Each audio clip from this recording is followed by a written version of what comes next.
La tragedia, la pantanada de Tous, Valencia, España.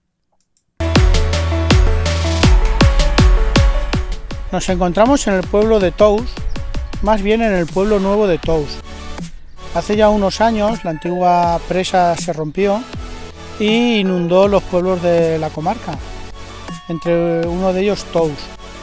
Y a mis espaldas tengo la antigua iglesia de Tous, que la han rescatado y está aquí a la entrada del pueblo de Tous, haciendo presencia para recordar aquella tragedia que sufrió la Comunidad Valenciana, donde hubieron muertos y hubo un gran destrozo ecológico.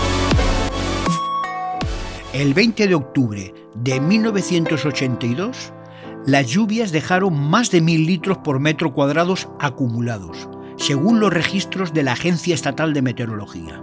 Y la Comunidad Valenciana sufrió la peor gota fría de la historia, con unas inundaciones que provocaron 8 muertos. Hace 35 años, la presa de Tous comenzó a desbordarse, y a pesar de que abrieron las compuertas, la tragedia ya era inevitable. La crecida del agua alcanzó los 16.000 metros cúbicos por segundo.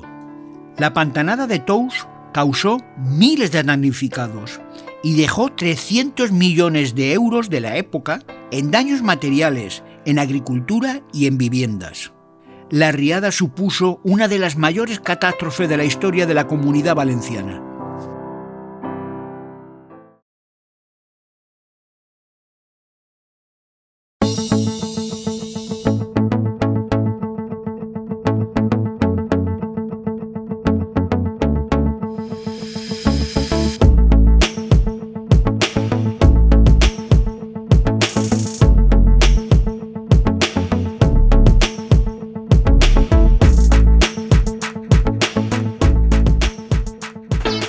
Si te ha gustado, un like por favor, suscríbete al canal.